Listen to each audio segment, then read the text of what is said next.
A study of the Sankhya philosophy. Original title Prakriti and Purusha.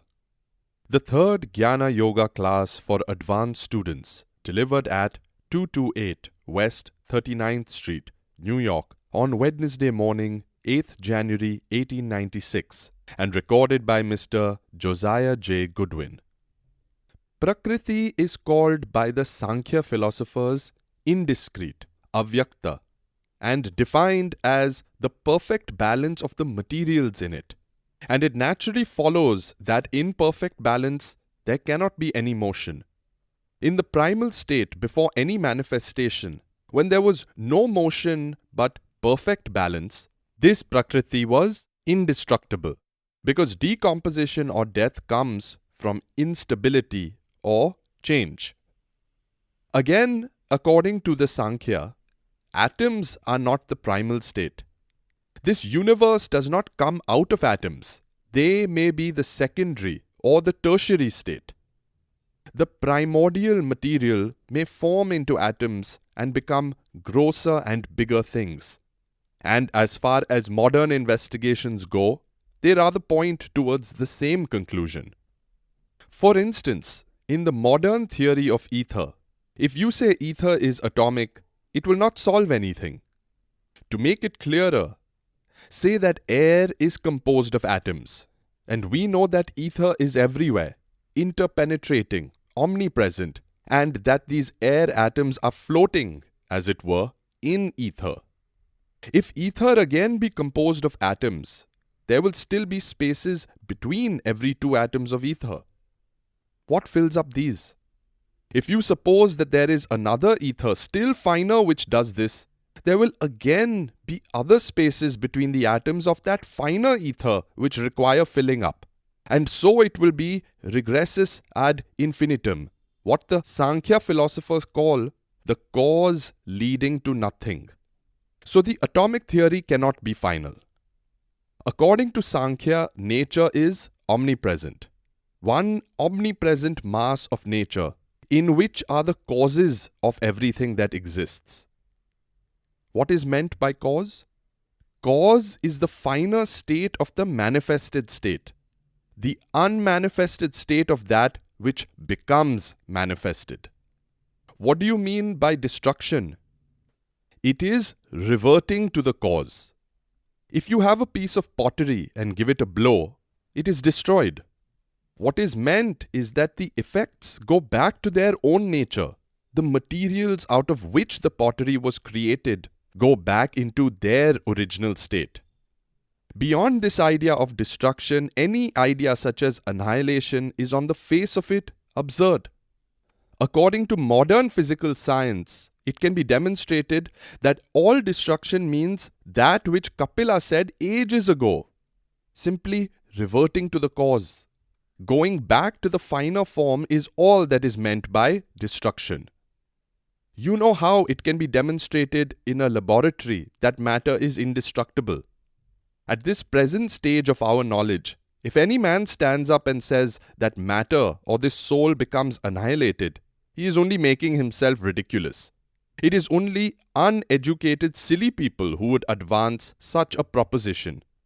And it is curious that modern knowledge coincides with what those old philosophers taught.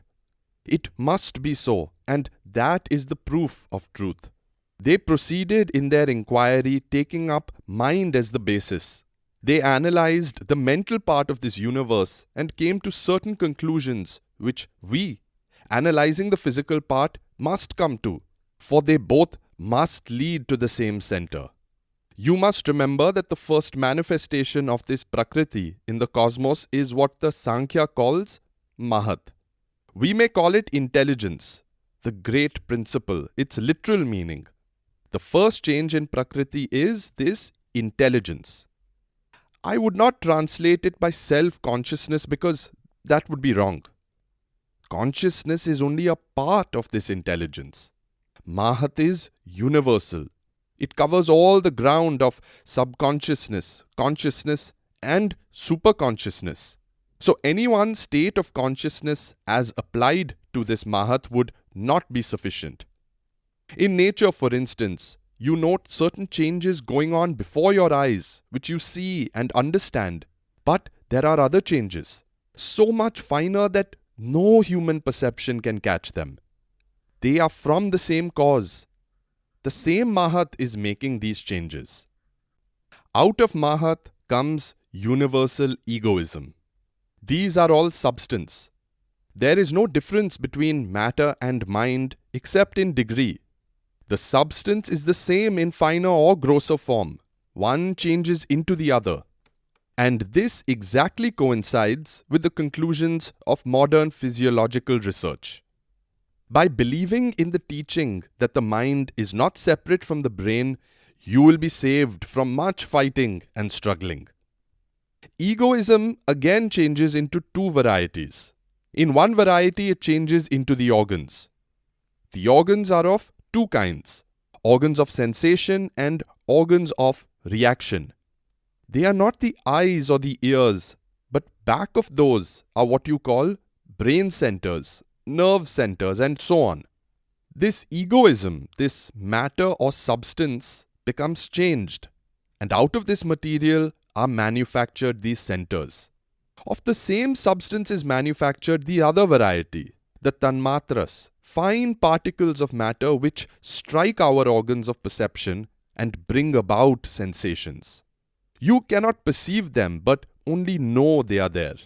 Out of the tanmatras is manufactured the gross matter, earth, water, and all the things that we see and feel.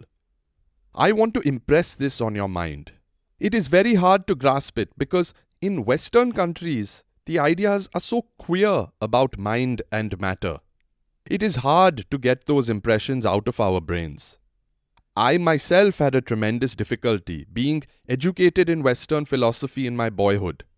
These are all cosmic things. Think of this universal extension of matter, unbroken, one substance, undifferentiated, which is the first state of everything, and which begins to change in the same way as milk becomes curd. This first change is called Mahat. The substance Mahat changes into the grosser matter called egoism. The third change is manifested as universal sense organs and universal fine particles. And these last again combine and become this gross universe, which with eyes, nose, and ears we see, smell, and hear. This is the cosmic plan according to the Sankhya, and what is in the cosmos must also be microcosmic. Take an individual man. He has first a part of undifferentiated nature in him, and that material nature in him becomes changed into this Mahat, a small particle of this universal intelligence. And this particle of universal intelligence in him becomes changed into egoism, and then into the sense organs and the fine particles of matter which combine and manufacture his body. I want this to be clear because it is the stepping stone to Sankhya, and it is absolutely necessary for you to understand it, because this is the basis of the philosophy of the whole world. There is no philosophy in the world that is not indebted to Kapila. Pythagoras came to India and studied this philosophy, and that was the beginning of the philosophy of the Greeks. Later it formed the Alexandrian school, and still later the Gnostic. It became divided into two. One part went to Europe and Alexandria, and the other remained in India. And out of this, that remained in India, the system of Vyasa was developed. The Sankhya philosophy of Kapila was the first rational system that the world ever saw. Every metaphysician in the world must pay homage to him. I want to impress on your mind that we are bound to listen to him as the great father of philosophy. This wonderful man, the most ancient of philosophers, is mentioned even in the Shruti, Vedas. O Lord, thou who produced the sage Kapila in the beginning, how wonderful his perceptions were. And if there is any proof required of the extraordinary power of the perception of yogins, such men are the proof. They had no microscopes or telescopes, Yet, how fine their perception was, how perfect and wonderful their analysis of things. I will here point out the difference between Schopenhauer and Indian philosophy. Schopenhauer says that desire or will is the cause of everything. It is the will to exist that makes us manifest. But we deny this. The will is identical with the motor nerves. When I see an object, there is no will. When its sensations are carried to the brain, there comes the reaction which says, do this or do not do this. And this state of the ego substance is what is called will. There cannot be a single particle of will which is not a reaction. So, many things precede will. It is only something manufactured out of the ego. And the ego is a manufacture of something still higher, the intelligence. And that again is a modification of the indiscrete nature, avyakta. That was the Buddhistic idea, that whatever we see is the will. It is psychologically entirely wrong, because will can only be identified with the motor nerves. If you take out the motor nerves, a man has no will whatever. This fact, as is perhaps well known to you, has been found out after a long series of experiments made with lower animals. We will take up this question. It is very important to understand this idea of Mahat in man, the great principle, the intelligence. This intelligence itself is modified into what we call egoism. And this intelligence is the cause of all the powers in the body. It covers the whole ground, subconsciousness, consciousness, and superconsciousness. What are these three states? The subconscious state we find in animals, which we call instinct. This is almost infallible, but very limited. Instinct rarely fails. An animal almost instinctively knows a poisonous herb from an edible one. But its instinct is very limited. As soon as something new comes, it is blind. It works like a machine. Then comes a higher state of knowledge which is fallible and makes mistakes often but has a larger scope, although it is slow. And this you call reason. It is much larger than instinct, but instinct is surer than reason. There are more chances of mistakes in reasoning than in instinct.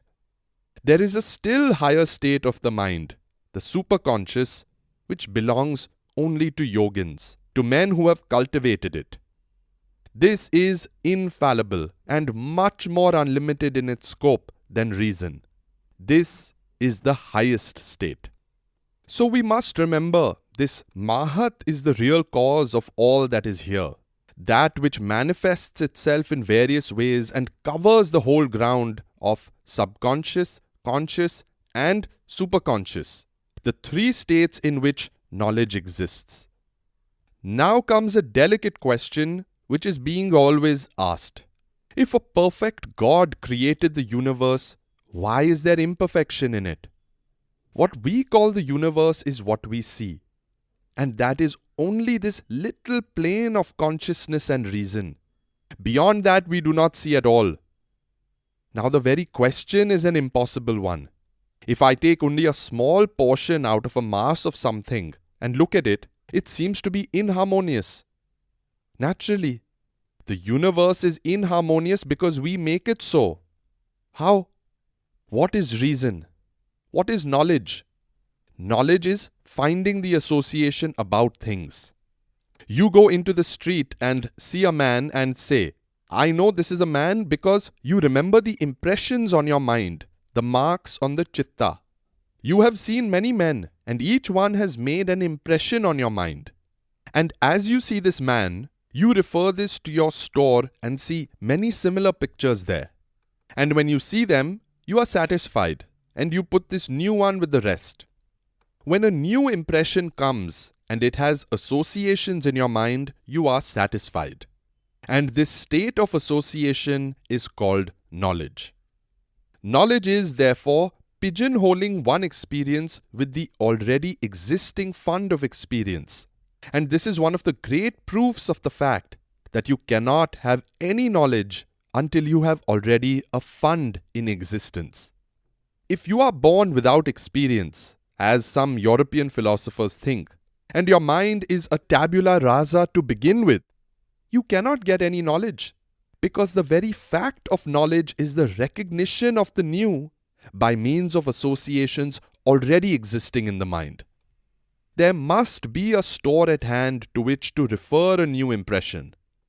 Suppose a child is born into this world without such a fund. It would be impossible for him ever to get any knowledge. Therefore, the child must have been previously in a state in which he had a fund, and so knowledge is eternally increasing. Show me a way of getting round this argument. It is a mathematical fact. Some Western schools of philosophy also hold that there cannot be knowledge without a fund of past knowledge. They have framed the idea that the child is born with knowledge. These Western philosophers say that the impressions with which the child comes into the world are not due to the child's past, but to the experiences of his forefathers. It is only hereditary transmission. Soon they will find out that this idea is all wrong. Some German philosophers are now giving hard blows to these heredity ideas. Heredity is very good, but incomplete.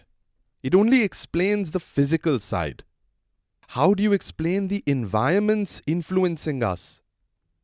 Many causes produce one effect. Environment is one of the modifying effects. We make our own environment. As our past is, so we find the present environment. A drunken man naturally gravitates to the lowest slums of the city. You understand what is meant by knowledge. Knowledge is pigeonholing a new impression with old ones by recognizing a new impression. What is meant by recognition? Finding associations with similar impressions that one already has. Nothing further is meant by knowledge. If that is the case, if knowledge means finding the associations, then it must be that to know anything, we have to see the whole series of its similars. Is it not so? Suppose you take a pebble. To find the association, you have to see the whole series of pebbles similar to it. But with our perception of the universe as a whole, we cannot do that. Because in the pigeonhole of our mind, there is only one single record of the perception. We have no other perception of the same nature or class. We cannot compare it with any other. We cannot refer it to its associations. This bit of the universe, cut off by our consciousness, is a startling new thing because we have not been able to find its associations. Therefore, we are struggling with it and thinking it horrible, wicked, and bad.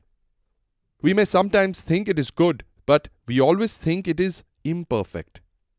It is only when we find its associations that the universe can be known.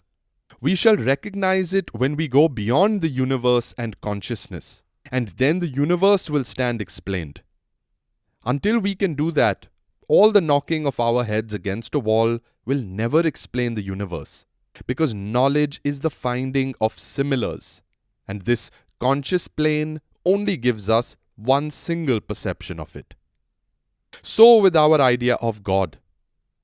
All that we see of God is only a part, just as we see only one portion of the universe, and all the rest is beyond human cognition. I, the universal, so great am I that even this universe is but a part of me. That is why we see God as imperfect and do not understand Him. The only way to understand Him and the universe is to go beyond reason, beyond consciousness. When thou goest beyond the heard and the hearing, the thought and the thinking, then alone wilt thou come to truth. Go thou beyond the scriptures, because they teach only up to nature, up to the three qualities. When we go beyond them, we find the harmony, and not before. The microcosm and the macrocosm are built on exactly the same plan.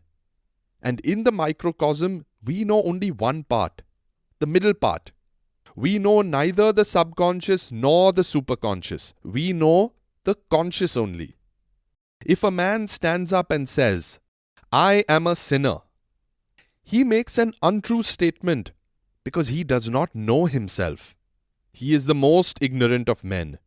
Of himself, he knows only one part because his knowledge covers only a part of the ground he is on.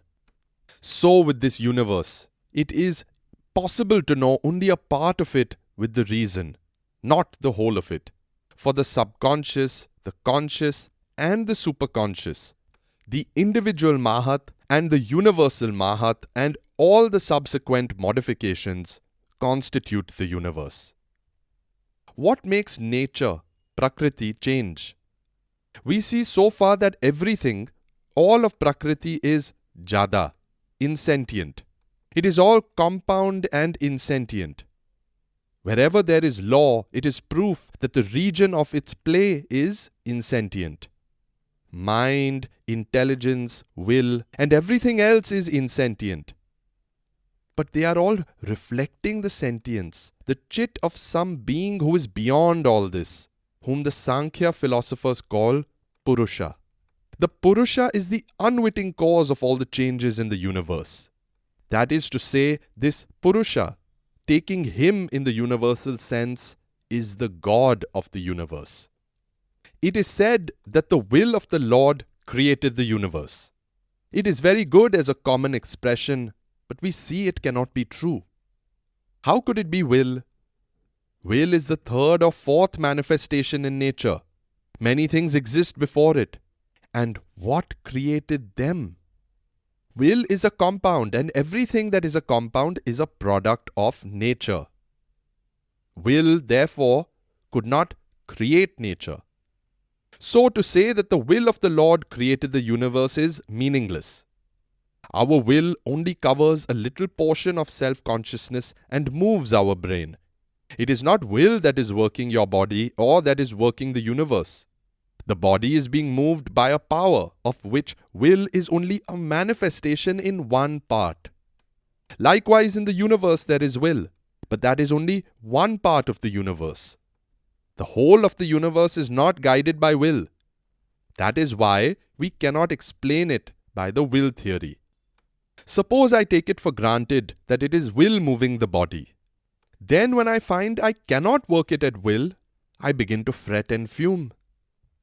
It is my fault, because I had no right to take the will theory for granted. In the same way, if I take the universe and think it is will that moves it, and find things which do not coincide, it is my fault. So the Purusha is not will. Neither can it be intelligence, because intelligence itself is a compound. There cannot be any intelligence without some sort of matter corresponding to the brain. Wherever there is intelligence, there must be something akin to that matter which we call brain, which becomes lumped together into a particular form and serves the purpose of the brain. Wherever there is intelligence, there must be that matter in some form or other. But intelligence itself is a compound. What then is this Purusha? It is neither intelligence nor will, but it is the cause of all these. It is its presence that sets them all going and combining. It does not mix with nature. It is not intelligence or Mahat, but the self, the pure, is Purusha. I am the witness, and through my witnessing, nature is producing all that is sentient and all that is insentient. What is this sentience in nature? We find intelligence is this sentience, whose essence is called Chit. The basis of sentience is in the Purusha. It is the nature of Purusha. It is that which cannot be explained, but which is the cause of all that we call knowledge. Purusha is not consciousness, because consciousness is a compound. But whatever is light and good in consciousness belongs to Purusha. Purusha is not conscious, but whatever is light in intelligence belongs to Purusha. Sentience is in the Purusha, but the Purusha is not intelligent, not knowing. The Chit in the Purusha plus Prakriti is what we see around us. Whatever is pleasure and happiness and light in the universe belongs to Purusha. But it is a compound because it is Purusha plus Prakriti. Wherever there is any happiness, wherever there is any bliss, there is a spark of that immortality which is God. Purusha is the great attraction of the universe. Though untouched by and unconnected with the universe, yet it attracts the whole universe. You see a man going after gold because behind it is a spark of the Purusha, though mixed up with a good deal of dirt. When a man loves his children or a woman her husband, what is the attracting power? A spark of Purusha behind them. It is there, only mixed up with dirt. Nothing else can attract. In this world of insentience, the Purusha alone is sentient. This is the Purusha of the Sankhya. As such, it necessarily follows that the Purusha must be omnipresent. That which is not omnipresent must be limited. All limitations are caused. That which is caused must have a beginning and end. If the Purusha is limited, it will die, will not be free, will not be final, but must have some cause. Therefore it is omnipresent. According to Kapila, there are many Purushas, not one but an infinite number of them. You and I have each of us one, and so has everyone else, an infinite number of circles, each one infinite, running through this universe. The Purusha is neither mind nor matter. The reflex from it is all that we know. We are sure if it is omnipresent, it has neither death nor birth. Nature is casting her shadow upon it, the shadow of birth and death, but it is by its nature pure. So far we have found the philosophy of the Sankhya wonderful. Next we shall take up the proofs against it. So far the analysis is perfect, the psychology incontrovertible. We find by the division of the senses into organs and instruments that they are not simple but compound.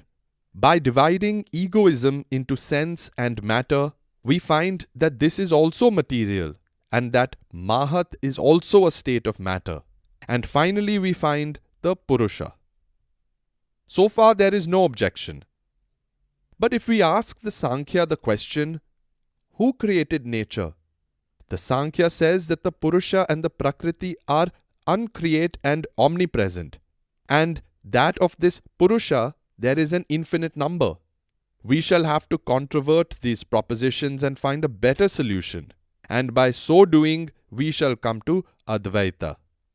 Our first objection is, how can there be these two infinites? Then our argument will be that the Sankhya is not a perfect generalization, and that we have not found in it a perfect solution. And then we shall see how the Vedantins grope their way out of all these difficulties and reach a perfect solution. And yet, all the glory really belongs to the Sankhya.